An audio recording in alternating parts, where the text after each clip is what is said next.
وأحسن منك لم تر قط عيني وأجمل منك لم تلد النساء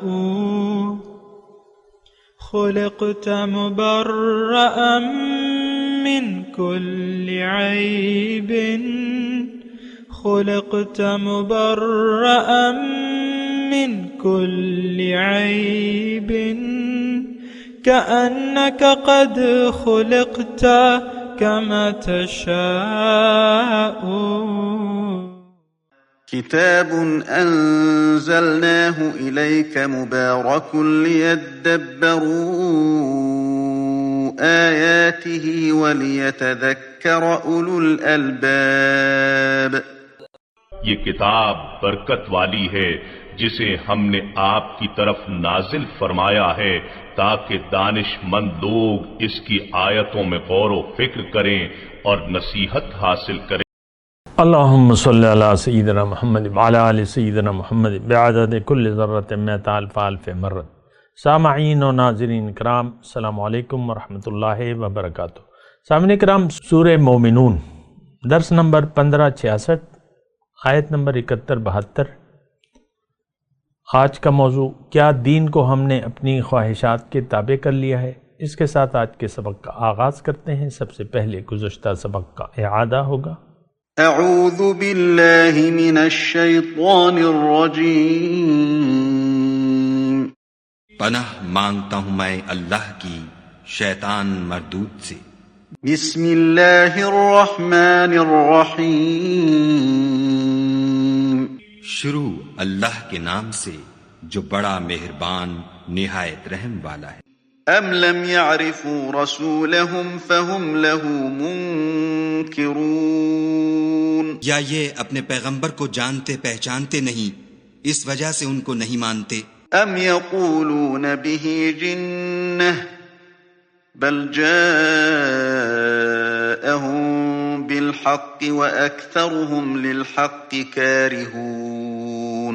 کیا یہ کہتے ہیں کہ اسے سودا ہے؟ نہیں، بلکہ وہ ان کے پاس حق کو لے کر آئے ہیں اور ان میں سے اکثر حق کو ناپسند کرتے ہیں. سامعین کرام، سورہ مومنون آیت نمبر 71. وَلَوِ اتَّبَعَ الْحَقُّ أَهْوَاءَهُمْ. اور اگر حق ان کی خواہشات کے مطابق ہوتا لَفَسَدَتِ السَّمَاوَاتُ وَالْأَرْضُ وَمَنْ فِيهِنَّ، تو آسمان اور زمین اور جو کچھ ان میں ہے درہم برہم ہو گیا ہوتا، فساد برپا ہو گیا ہوتا. بل اتیناہم بذکرہم، بلکہ ہم نے تو ان کی نصیحت انہیں پہنچا دی ہے. فہم عن ذکرہم معرضون، سو وہ اپنی نصیحت سے منہ موڑنے والے ہیں. سامعین کرام، گزشتہ جو سبق تھا وہ بھی اسی بارے میں تھا کہ لوگ جو ہیں اپنے رسول کو پہچانتے نہیں ہیں. کون لوگ؟ ہم لوگ. اور اس سے انکار کرتے ہیں، یعنی ان کی دعوت کو عملی طور پہ ہم قبول کرنے سے انکاری ہیں. اور وہ بل جاءہم بالحق، دوسری آیت میں تھا کہ یہ یعنی حضور صلی اللہ علیہ وسلم تو حق لے کے آئے ہیں، لیکن یہ اکثر یعنی ہم مسلمانوں میں سے اکثر للحق کارہون. لیکن اگر آپ تعجب کریں کہ میں یہاں مسلمان کا نام کیوں لے رہا ہوں، تو ظاہر ہے کہ اس کی ایک وجہ ہے. یہ بھی یعنی حقیقت ہے کہ یہ مسلمان، یہ آیات جو ہیں یہ مومنوں کے بارے میں نہیں ہے، یہ کافروں کے بارے میں ہے. بالکل ٹھیک بات ہے، لیکن ہم نے کافرانہ روش تو اپنا لی ہے. حق کو چھوڑ کے باطل کی پیروی کر رہے ہیں، دین کو چھوڑ کے ہم نے اپنی خواہشات نفس کا راستہ اپنا لیا ہے. تو دیکھیں، اس میں آپ تعصب کا شکار نہ ہو. نہ میرا کوئی اتنا شوق ہے کہ خواہ یعنی ایک آیت جو کافروں کے لیے ہے وہ مومنوں پر فٹ کروں. میں مومن کا لفظ جان بوجھ کے استعمال کر رہا ہوں کیونکہ اصل حقیقت تو مومن ہے. الا الذین آمنوا وعملوا الصالحات. سورہ عصر میں اللہ تعالیٰ نے یہ واضح کر دیا ہے کہ مومن جو ہے وہ جنت میں جائیں گے. بہرحال تو یہ مسئلہ ہے. آج کا جو سبق ہے اس پہ ہم نے کل بھی بات کی تھی، وَلَوِ اتَّبَعَ الْحَقُّ أَهْوَاءَهُمْ لَفَسَدَتِ السَّمَاوَاتُ وَالْأَرْضُ وَمَنْ فِيهِنَّ۔ آپ کو میں نے گزشتہ سبق کا خلاصہ کے طور پہ میں آپ کو یہ کہہ دوں کہ میں نے آپ کو گزشتہ سبق میں یہ کہا تھا کہ دیکھیں اللہ خالق سماوات والارض ہے اور حاکم ہے وہ، اور یہ ایک اصول ہے، الا لہ الخلق والامر، مخلوق اس کی ہے، حکم بھی اس کے چلے گا۔ لیکن آپ کا گھر ہو، میں ویسے ایک مثال کہہ رہا ہوں، یہ اصل میں یعنی مصیبت یہ ہے کہ چھوٹی چھوٹی مثالیں دے کے سمجھانا پڑتا ہے۔ بات تو کلیئر ہے کہ ہمیں حق کی اتباع کرنی چاہیے، بات تو واضح ہے کہ ہمیں اللہ کے حکم کے سامنے سر جھکا دینا چاہیے، لیکن مصیبت یہ ہے کہ ہم حق کے سامنے سر جھکانے کے لیے یا سر خم تسلیم کرنے کے لیے تیار نہیں ہیں۔ اللہ کو ہم الہ واحد نہیں مانتے، رسول کی اطاعت سے عملی طور پہ انکار کرتے ہیں، آخرت کے وجود سے عملاً انکاری ہیں۔ یہ ہم مسلمانوں کی صفت ہے سامعین اکرام۔ تو بہرحال یہ اس کی میں بات کر رہا ہوں کہ مجھے خواہ شوق نہیں ہے کہ بھئی یہ وہ اصول اپنی جگہ ٹھیک ہے کہ جو کافروں کے لیے ہے وہ مومنوں پر فٹ مت کرو، تو میں بھی نہیں فٹ کر رہا۔ مسئلہ تو یہ ہے کہ ہم مومن رہے نہیں ہیں، زبان سے کہہ بھی دیا لا الہ تو کیا حاصل، دل و نگاہ جو مسلمان نہیں تو کچھ بھی نہیں۔ مسئلہ تو یہ ہے سارا ہمارا۔ اچھا بہرحال میں اپنے مضمون کی طرف آتا ہوں، اور مضمون یہ ہے کہ خالق اللہ ہے، حاکم بھی وہی ہے اور ہونا چاہیے۔ اور وہ میں آپ کو مثال دے رہا تھا، گھر کی مثال دے رہا تھا۔ آپ کا گھر ہے، آپ نے بنایا، آپ کی فیملی ہے، اس گھر میں کس کا حکم چلے گا مجھے آپ بتائیں؟ کوئی باہر سے آ کے اس کو یعنی اس کا حکم مانا جائے گا؟ کوئی ایرا غیرہ نتھو خیرہ آ کے آپ کو ہدایات دے تو کیا آپ اس کے طریقے کے مطابق اپنا گھر چلائیں گے؟ مجھے آپ بتائیں، سیدھی سادی بات ہے۔ گھر آپ کا ہے، فیملی آپ کی ہے، سارا خرچہ آپ نے کیا ہے، تو ظاہر ہے کہ پھر گھر والوں کو پالنا اور اس کی پرورش کرنا آپ کی ذمہ داری ہے، تو ظاہر ہے کہ آپ کا حکم چلے گا، اپنی مرضی آپ کریں گے اس گھر میں۔ آپ کی ایک دکان ہے یا آپ کا ایک کارخانہ ہے، آپ کا ہے، آپ نے انویسٹ کیا ہے، 5 کروڑ روپے مثال کے طور پہ آپ نے لگا دیے۔ اب وہ کارخانہ آپ نے سب کچھ تیار کر دیا، سیٹ کر دیا، کوئی اور آ کے اس میں حکم چلائے گا کہ یہ بھئی ایسا نہیں، ایسا کرو، ایسا نہیں، ایسا کرو؟ مجھے بتائیں، سیدھی سی بات ہے۔ کارخانہ بڑی مثال دے دی، میں آپ کو ایک چھوٹی سی دکان ہے، آپ نے 5,000 روپے خرچ کر کے ایک دکان ڈال لی، تھوڑا سا اس میں سودا 5,000 روپے کا، اور ایک ٹھیا آپ نے بنا لی، ایک ریڑھا آپ نے کھڑا کر لیا، 5,000 روپے کا سودا، اور تو اب آپ کو کوئی اور بتائے گا کہ بھئی یہ ریڑھا وہاں لے جاؤ، یہاں مت کرا کرو، یہ ایسے کرو، ایسے کرو، ویسے کرو، تو کیا آپ کسی اور کی بات کے مطابق آپ کریں گے؟ یا آپ نے ایک شربت کی دکان کھول لی، آپ کے ذہن میں ایک پلان تھا کہ یہاں میں گڑ کا شربت بیچوں گا یا گنے کا رس بیچوں گا، آپ نے فیصلہ کر لیا، سارا انتظام پورا کر لیا، اب کوئی اور آ کے کہے کہ بھئی تم یہ مت کرو، وہ کرو، ایسا کرو، ایسا نہ کرو۔ یہ دیکھیں میں چھوٹی چھوٹی مثالیں دے کے آپ کو بتا رہا ہوں۔ یہ کارخانہ قدرت ہے، یہ اللہ نے سجایا ہے، اس میں آپ کو کوئی اختلاف ہے؟ نہیں۔ پیدائش اللہ کی ہے، مخلوق اللہ کی ہے، سارا انتظام اللہ نے کیا ہے، ہم اللہ کے ہیں، ہمیں اللہ نے بنایا ہے۔ ہماری پیدائش سے لے کے آپ دیکھ لیں اپنی حقیقت کو، جسم کی حقیقت کیا ہے؟ پانی کا ایک حقیر قطرہ، یخرج من بین الصلب والترائب، تو اس کو اللہ تعالیٰ نے باقاعدہ پروسیس کیا ہے۔ پہلے اس نطفہ جو تھا اس کو لوتھڑا بنایا، لوتھڑے سے بوٹی بن گیا، بوٹی سے ہڈیاں بنی، ہڈی سے جو ہے وہ گوشت پوش اس کو پہنایا، اور پھر جو ہے وہ بچہ باہر آیا۔ یہ سارا انتظام اللہ کا ہے، آپ اس میں کوئی دعویٰ نہیں کر سکتے۔ پکے سے پکا کافر جو ہے اس بات سے انکار نہیں کر سکتا کہ ہماری پیدائش میں، اللہ کی پیدائش میں ہمارا کوئی دخل ہے۔ آپ کا کام کیا ہے؟ یعنی شادی کرنا اور میاں بیوی کا ملاپ، اس کے بعد باقی کام تو اللہ کا ہے۔ لاکھ جوڑے جو ہیں وہ شادی کر لیتے ہیں اور بچہ پیدا ہی نہیں ہوتا۔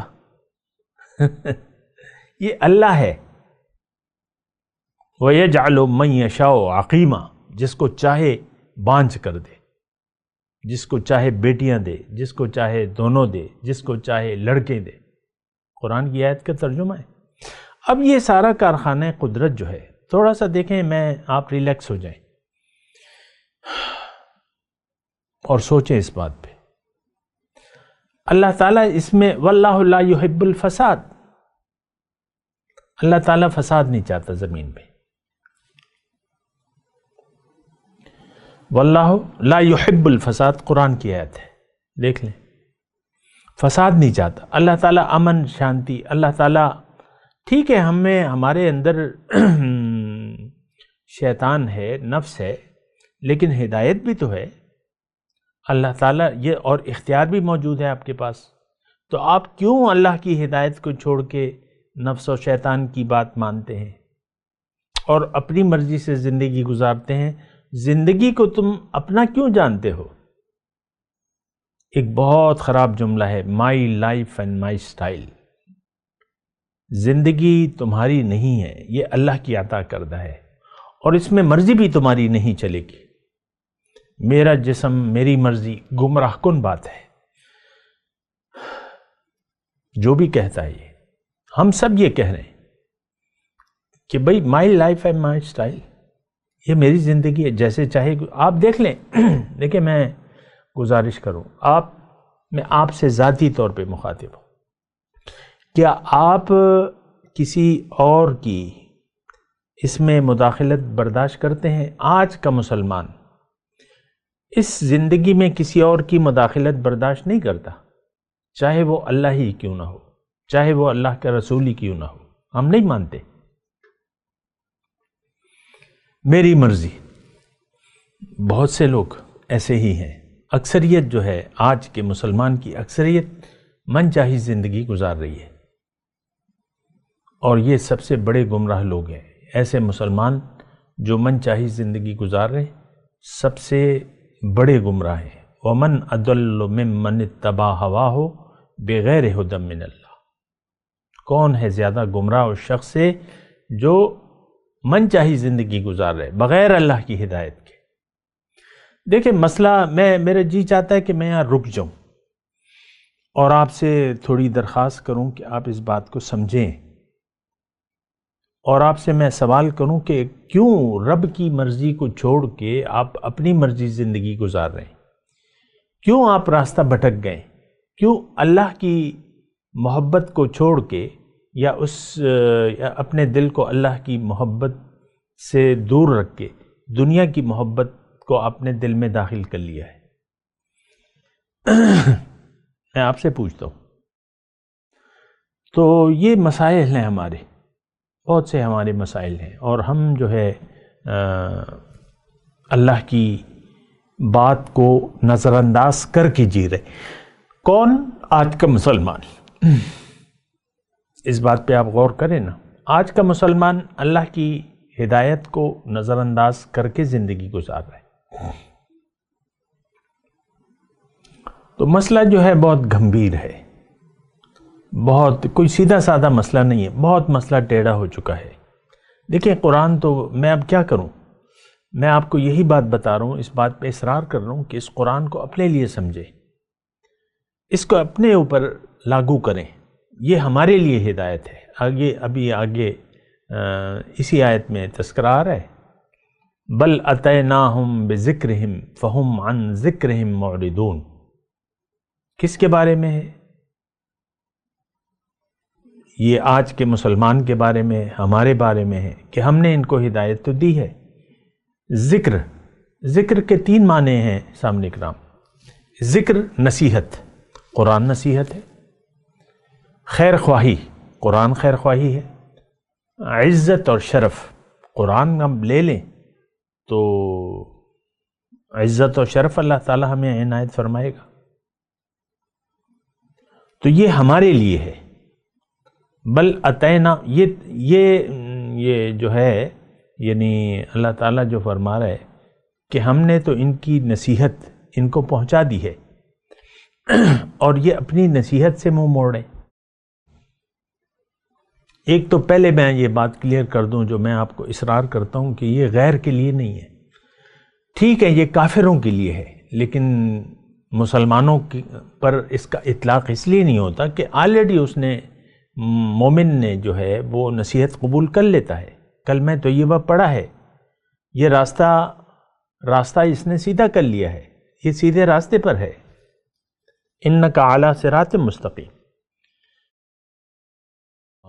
ہاں کافر نما مسلمان کی بات الگ ہے، یہ کافر نما مسلمان کے لیے ہے. بل اتیناہم، اللہ تعالیٰ دیکھیں اپنے لیے محسوس کریں. مجھے کوئی خوف نہیں ہے کہ کوئی مجھے میری بات کی تردید کرے گا، کوئی بھی ہو میری اس بات کو نہیں جھٹلا سکتا کہ جو میں بات کر رہا ہوں وہ غلط کر رہا ہوں. میں تو یہ کہہ رہا ہوں یہ ہمارے لیے ہے. کیا ہم نے موڑا نہیں ہے؟ مجھے آپ بتا دیں. فہم عن ذکرہم، اپنی نصیحت، اپنی خیر خواہی، اپنی عزت و شرف سے ہم نے منہ موڑ لیا ہے.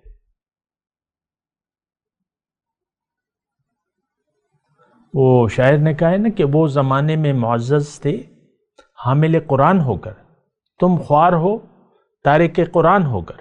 اسی طرح کوئی سما باندھا ہے شاعر نے. تو آپ لقد انزلنا الیکم کتابا فیہ ذکرکم، دوسری جگہ اللہ تعالیٰ نے ارشاد فرمایا کہ دیکھو اے مسلمانوں یہ کتاب میں نے تمہارے لیے نازل کی ہے، اس میں تمہارے لیے نصیحت ہے، تمہاری عزت ہے، تمہارا شرف ہے، اس میں تمہاری خیر خواہی ہے. خیر میں آپ کو یہ بات کر رہا تھا کہ لفسدت السماوات والارض، اگر آپ نے حق کا اتباع نہ کیا تو آپ کی زندگی میں فساد ہوگا. یہ ایک بات آپ نوٹ کر لیں. ہم عام طور پہ اصل میں تو سارے قرآن سے ہم نے رخ پھیر لیا ہے، اس کو ہم نصیحت کی کتاب نہیں سمجھتے اور اس کے متعلق جو ہے ہم سوچنا بھی نہیں چاہتے. تدبر قرآن تو ہم نے چھوڑ دیا ہے، بہت افسوس کی بات ہے. اچھا ہماری زندگی میں فساد ہے. آج دیکھ لیں میں مسلمانوں کی بات کر رہا ہوں، میاں بیوی ہمیشہ لڑتے رہتے ہیں، فساد ہے. اکثر یہ نہیں ہو سکتا کہ بس راضی خوشی رہیں اور بس ایک دن راضی رہیں گے 10 دن خفا رہیں گے، لڑتے رہیں گے، جھک جھک ہوتی رہے گی. تو لیکن یہ بات صرف میاں بیوی کی نہیں ہے، یہ سارے معاشرے کی بات ہے. ہر جگہ فساد ہے. دفتر میں جاؤ فساد ہے، کاروبار میں فساد ہے، ملک میں فساد ہے. آپ دیکھ لیں آج میں پاکستان کی بات کر رہا ہوں، عمران خان جو ہے اقتدار میں ہے، دیگر اس کے پیچھے پڑے ہوئے فساد لڑ رہے ہیں اپوزیشن والے. جب یہ اپوزیشن والے اقتدار میں تھے عمران خان پیچھے پڑے ہوئے تھے ان کے. کسی کو چین اور سکون نہیں ہے، فساد ہے. آپ دیکھ لیں پاکستان کی جو سیاسی تاریخ ہے، کبھی فوجی بوٹوں کے ساتھ آ جاتے ہیں، اکثر تو فوجیوں نے حکومت کی ہے، ان کو مزہ مل جاتا ہے اقتدار کا. تو کبھی سیاستدان آ جاتے ہیں، تو وہ سب جو ہے یہ فساد. فوجی کیوں آتے ہیں؟ فساد کی وجہ سے. جب ایوب خان آئے پہلا مارشل لا جو لگا تو وہ سیاستدانوں میں فساد تھا. سکندر مرزا آپ اپنی تاریخ اٹھا کے دیکھیں، وہ عامر بنا ہوا تھا اور بڑی بڑی سوچیں تھی، پھر وہ ایوب خان نے اس کا تختہ الٹ دیا. پہلا وہ مارشل لا تھا، پھر اس کے بعد آپ دیکھ لیں چل سو چل.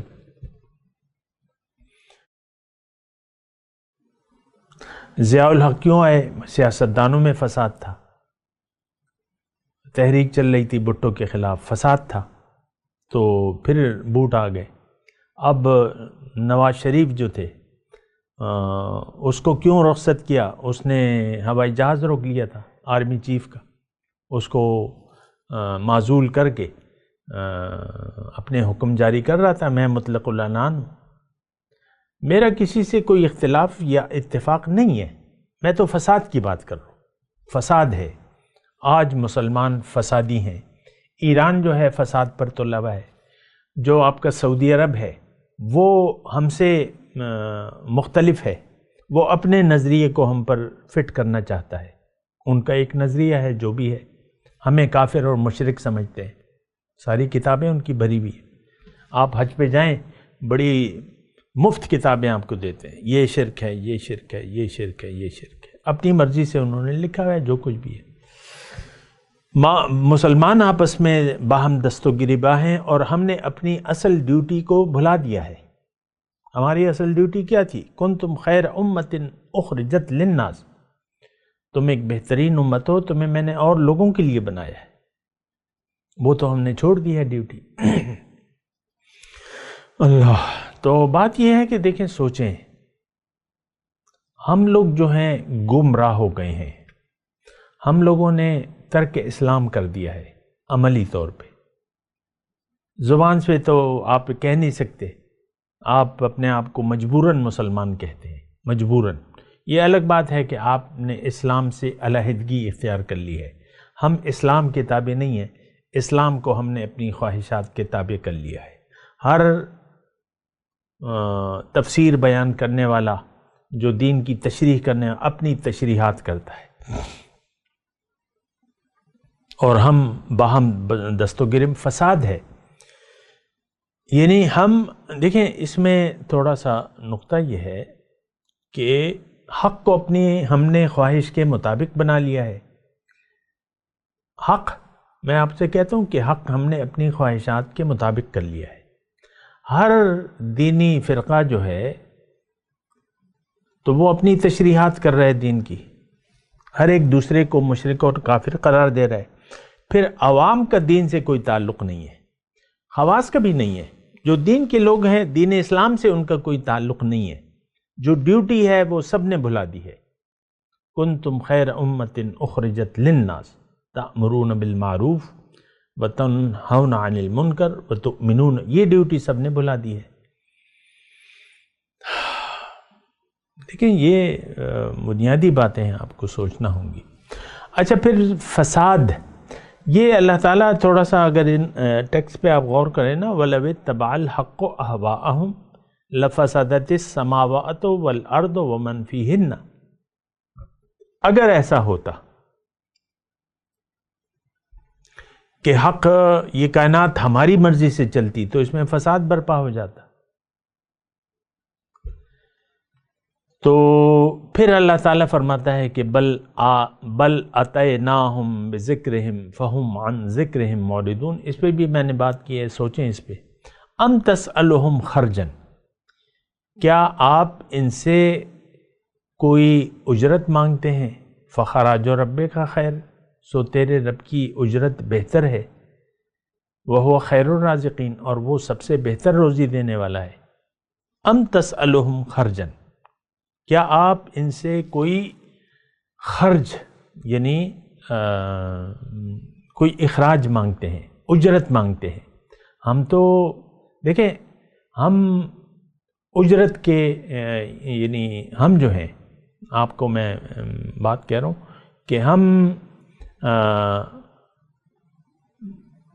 یہ ایک یعنی یہ اللہ تعالیٰ ایک استفہام انکاری اس کو کہتے ہیں کہ کیا آپ ان سے کوئی عطیہ مانگتے ہیں، کوئی مزدوری، کوئی عوضانہ آپ سے مانگتے ہیں؟ ایسا تو نہیں ہے، اللہ تعالیٰ روزی دینے والا ہے۔ یعنی دیکھیں، اس میں اللہ تعالیٰ، اس کے آیت کو آپ مفہوم کو سمجھنے کی کوشش کریں کہ یہ نصیحت ہے تمہارے لیے، اور یہ محض خیرخواہی کی بنیاد پہ ہے، تمہاری خیرخواہی ہے، اس میں یہ بل اتیناہم بذکرہم، اس میں تو تمہارے لیے نصیحت ہے، تمہاری خیرخواہی ہے، تمہاری عزت اور شرف ہے، اگر اس کو قبول کر لو۔ یہ اللہ تعالیٰ فرما رہا ہے کہ میں تم سے کسی بات کا طالب نہیں ہوں، دوسری جگہ یہی آیت ہے ایک مختلف مضمون سے کہ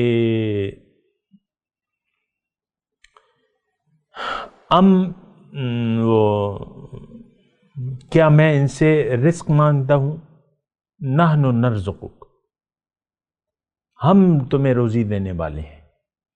تو دیکھیں یہ اللہ کا احسان ہے محض۔ انسان کی پیدائش جو ہے یا دنیا، انسان کے لیے دنیا بنانا، یہ کائنات بنانا، پھر ہمیں آباد کرنا ہے اس دنیا میں، یہ محض اللہ کی چاہت ہے، اس میں اللہ کا اپنا کوئی مفاد نہیں ہے۔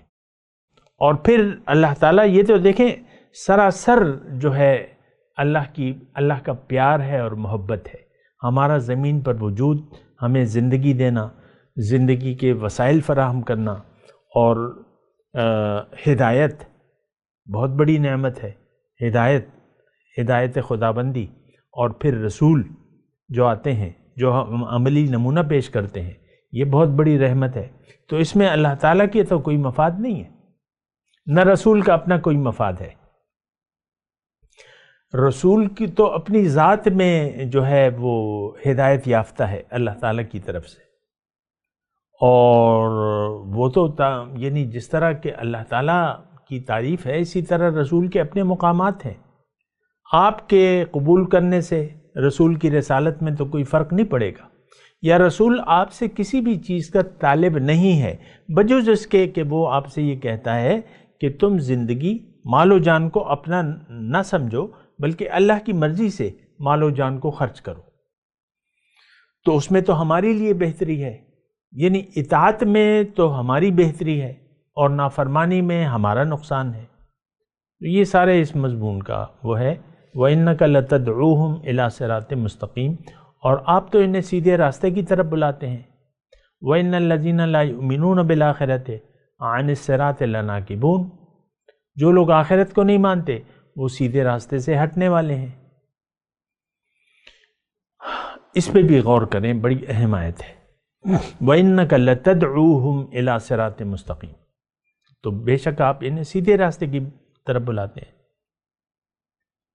اس پہ میں انشاءاللہ بات کروں گا، آج تو نہیں ہو سکتی، اگلے درس میں بات کروں گا۔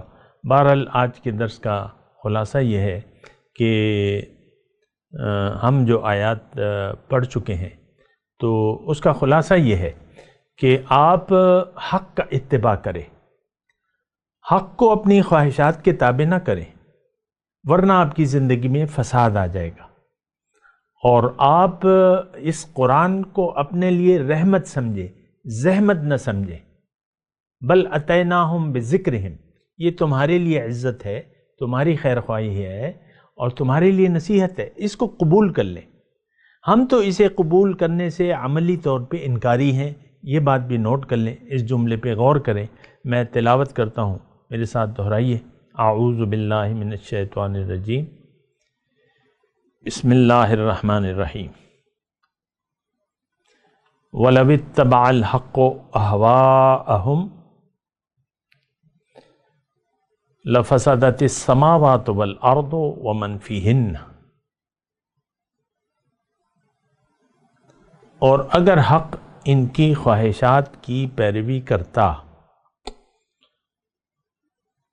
یعنی یہ نظام اگر ہم اپنی مرضی سے چلانے کا اختیار رکھتے تو کیا ہوتا؟ لَفَسَدَتِ السَّمَاوَاتُ وَالْأَرْضُ وَمَنْ فِيهِنَّ، تو زمین اور آسمان میں فساد برپا ہو جاتا۔ بل اتیناہم بذکرہم فہم عن ذکرہم معرضون ام تسألہم خرجا فخراج ربک خیر وَهُوَ خَيْرُ الرَّازِقِينَ۔ اب ان آیت کی تلاوت اور ترجمہ۔ اعوذ باللہ من الشیطان الرجیم، پناہ مانگتا ہوں میں اللہ کی شیطان مردود سے۔ بسم اللہ الرحمن الرحیم، شروع اللہ کے نام سے جو بڑا مہربان نہایت رحم والا ہے۔ ام لم يعرفوا رسولهم فهم له منکرون، یا یہ اپنے پیغمبر کو جانتے پہچانتے نہیں، اس وجہ سے ان کو نہیں مانتے؟ ام یقولون به جنہ بل جاءهم بالحق واکثرهم للحق کارہون۔ کیا یہ کہتے ہیں کہ اسے سودا ہے؟ نہیں، بلکہ وہ ان کے پاس حق کو لے کر آئے ہیں اور ان میں سے اکثر حق کو ناپسند کرتے ہیں۔ اس کے ساتھ ہی آج کے درس کا وقت اختتام کو پہنچا۔ اگلے درس میں انشاءاللہ ملاقات ہوگی۔ وآخر دعوانا ان الحمد للہ رب العالمین۔ مولایا صلی وسلم دائما ابدا على حبیبک خیر الخلق کلہم۔